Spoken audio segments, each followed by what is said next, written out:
Well, thank you. It's a real pleasure to be here. What I'm going to be discussing today will be based in part on a paper that is available, and you can see that I prepared for the Washington Institute, that looks at very detailed strategies that are needed by foreign policymakers in the West if they are truly interested in making sure that the path to a two-state solution is kept open. Now, normally I speak about big ideas and trends and what underlies the conflict, and we might discuss it later if you'd like. But what I'd like to do today is reflect on one aspect that has been central to the thinking of many policymakers when it came to peace, which is the notion that given the animosity, the distrust, the competing understandings of history and narrative, the way to make peace is constructive ambiguity. Shimon Peres, with whom I had a chance to work for a few years, used to say that in lovemaking, as in peacemaking, you need to close your eyes. Now, I am not entering into people's preferences in the bedrooms, but with respect to peacemaking, I actually think that was not very helpful. The idea that we close our eyes a little bit, that we fudge the issues, that we use words that we understand in one way and the other side understands in a completely different way, I think by now we have enough experience to know that it was anything but constructive. I think we have by now several, at least 2 decades of realizing that what we've had is destructive ambiguity, and it has not been constructive. So I believe that if we are to move forward, what we need is constructive specificity. We need to be very, very clear about what we mean on the key components of what makes peace possible, and especially the components of what it means to divide the land between the Jordan River and the Mediterranean Sea, between, to use the words of the United Nations, a Jewish state and an Arab state. If we are indeed to finally complete the process of partition, I believe that what is needed is for us to be very specific. So I'd like to address what does constructive specificity mean? And I'll start with the first issue, which is the line of partition. And here we have a lot of words that are being used. Everything from 67 lines, pre-67 lines, then you have, certainly within Israel, talks of settlement blocks, the barrier, these kinds of words used to describe in the context of what would be an agreement where the border would pass. But I think that the time has come to be very specific about what we mean about the line of partition. When we say something like 1967 lines with swaps, it's a good headline, but it allows the sides to continue to be unclear about where that is. Everyone knows where the pre-1967 lines are, but once we introduce the idea of blocks and swaps, it gets muddied. So the one thing I think that needs to happen, both in Israel and abroad, personally in Israel, I'm campaigning for, I'm writing about, I'm proposing for politicians to take it as their agenda, to actually put on the table a very clear delineation of Israel's final eastern border. I've published a couple of articles that literally list the settlements that Israel needs to include in its final eastern borders and the one that it needs to exclude.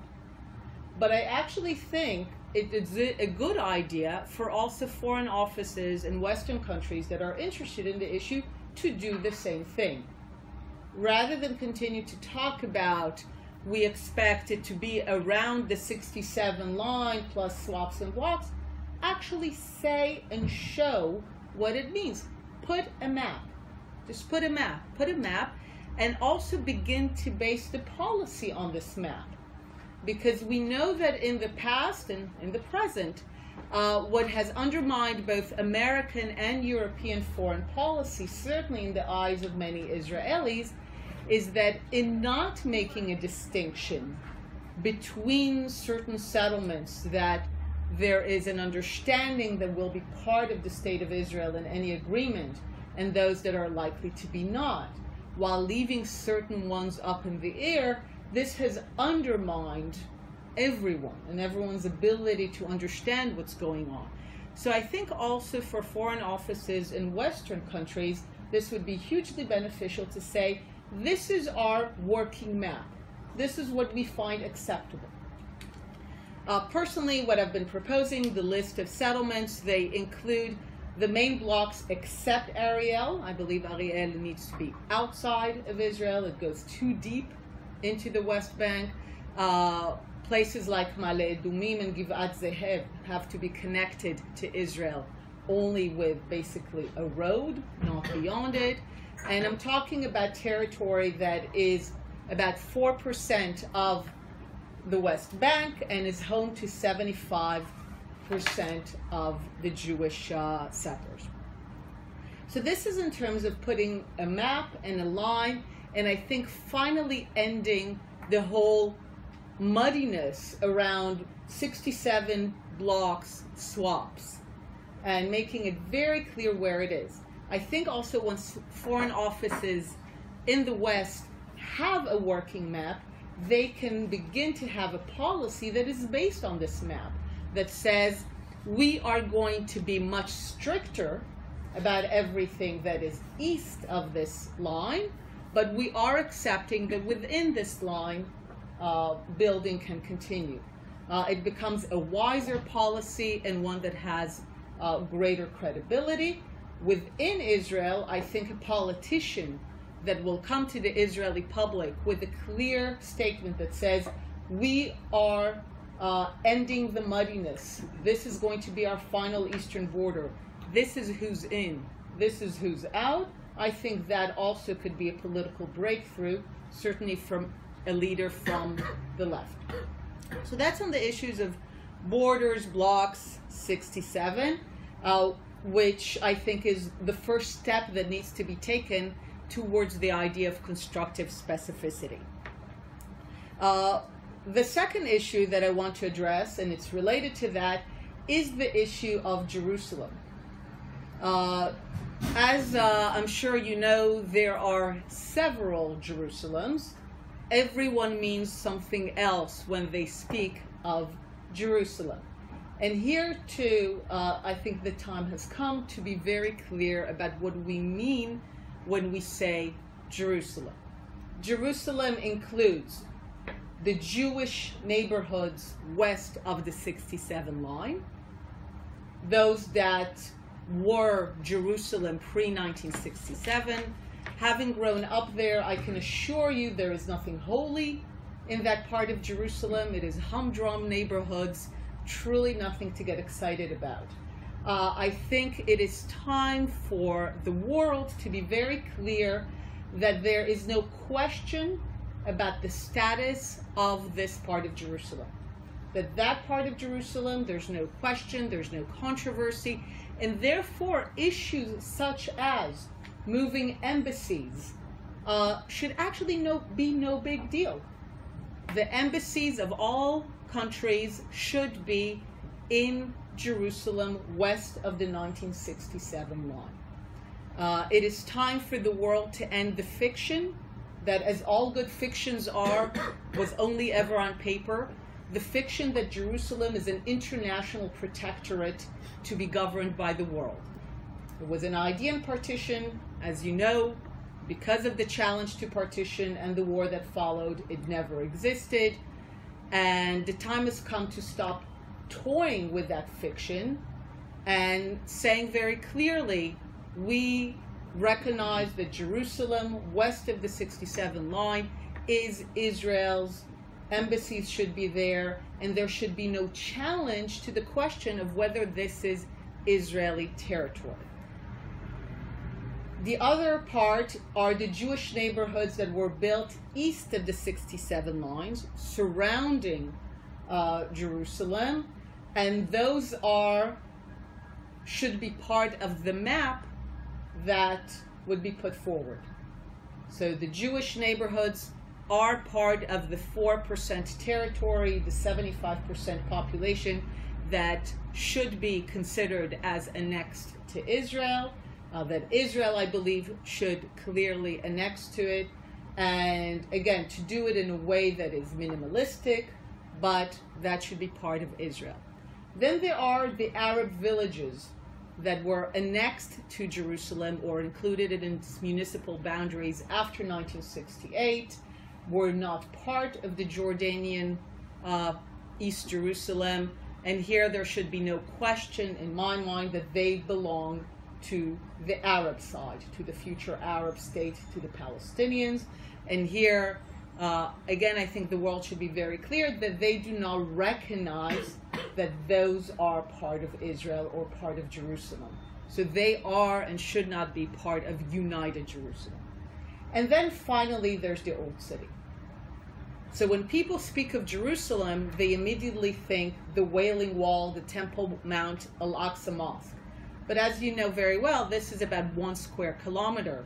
Everything I just discussed is dozens of square kilometers, nearly 100. So most of Jerusalem is not what people think of when they say Jerusalem, which is why we need to be very specific. On the issue of the Old City, here I think we need to be specific on the function and to say this is the only place where the controversy persists, and therefore the status quo will continue with an emphasis on access to all religions, all faiths, until a decision is made on the final status of that square kilometer. The status of everything else can already be specified. This indeed needs to be negotiated, but we're in a far better position if we limit it to that and we don't take the whole ambiguity around that part into the entire area. And finally, I want to talk about the issue where I think there is the greatest problem of the ambiguity and where we now have to be specific. That's the issue that is called refugees, right of return. Amazingly, this is the core of the conflict. It is the core issue that exemplifies the fact that from the Arab perspective, they are still wedded to the maximalist vision of from the river to the sea, Palestine will be free. Yet what I have found is that this is the area where the West is most blind. There's a term that's become very popular in recent years. It's called mansplaining, right? When men explain away what women have just said because women were incapable of explaining themselves, so someone had to explain them for them.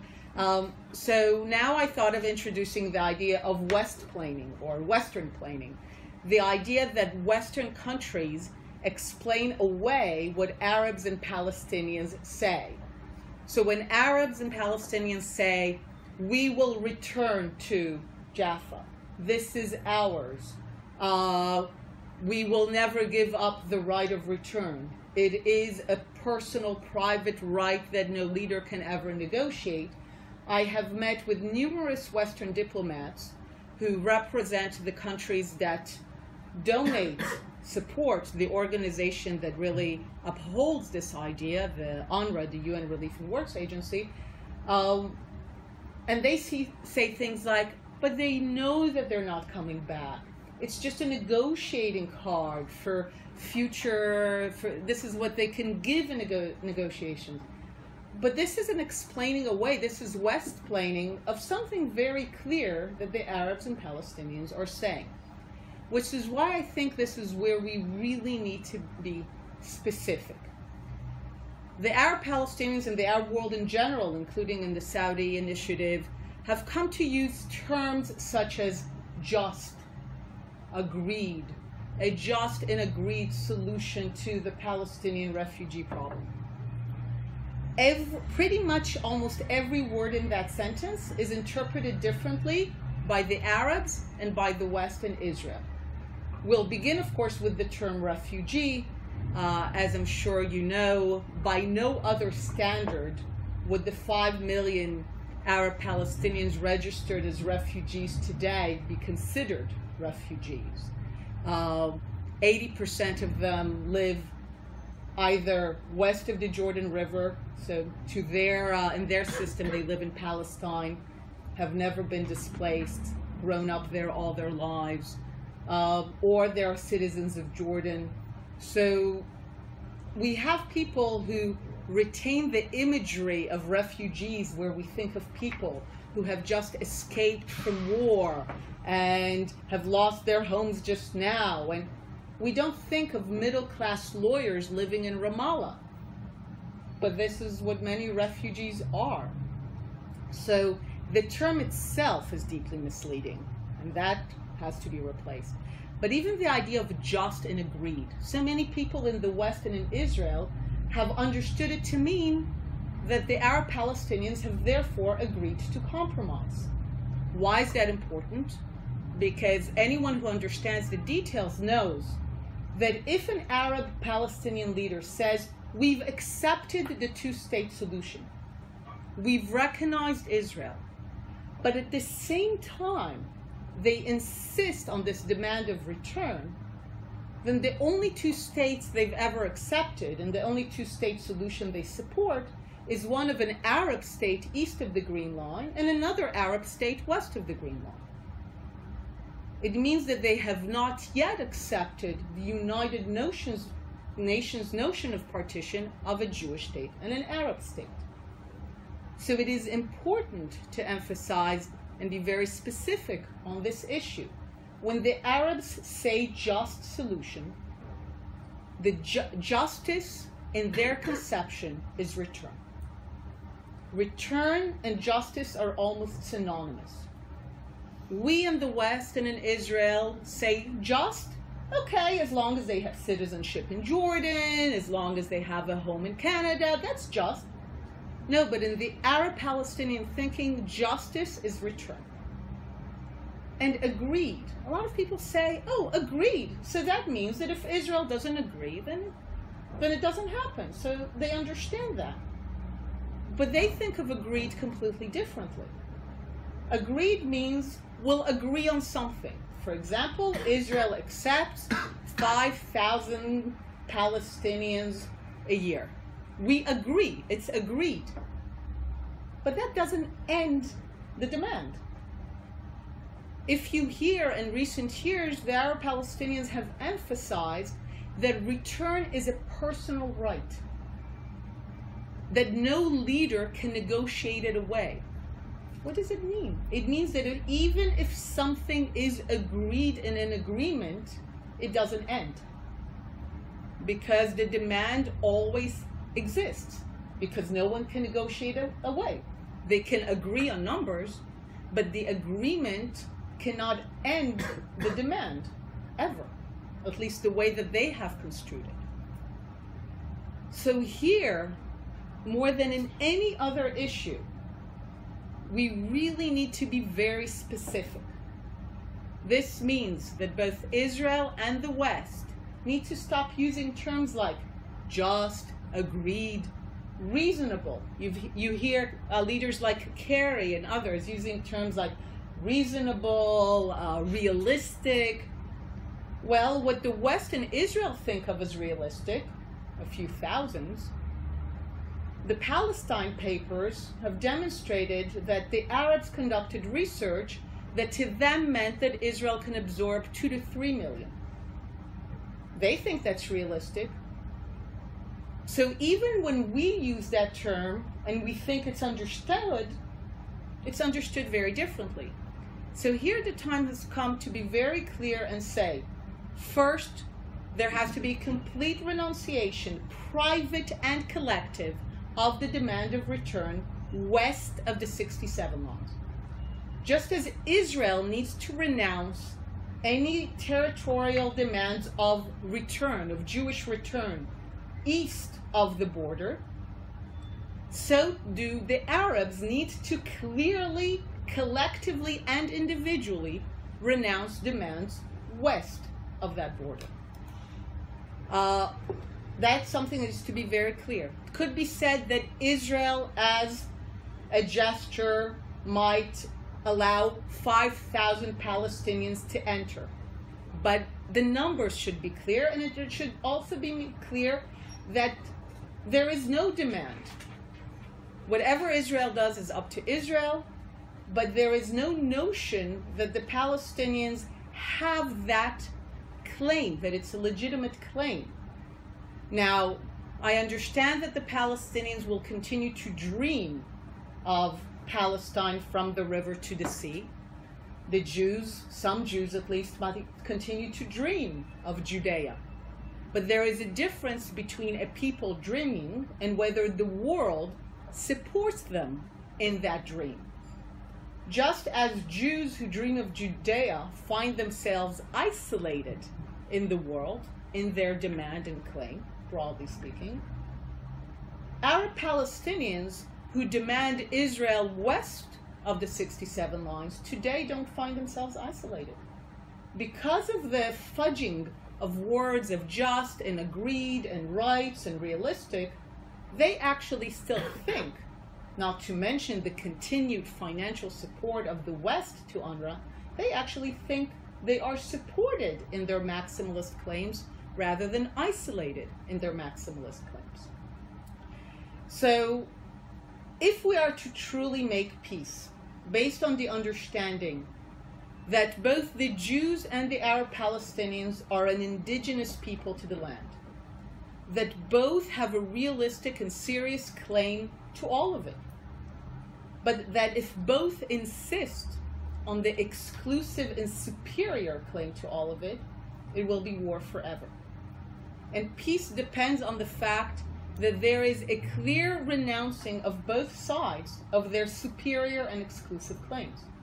An understanding that as much as either side wants all of it, the existence of the other side means that they will only have some of it.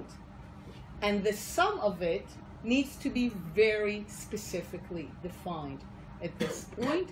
And I think we will only benefit the process by being very clear to the T on what it means, so that even if both sides continue to have dreams, they have a far better understanding of how isolated they are in having dreams beyond a certain line.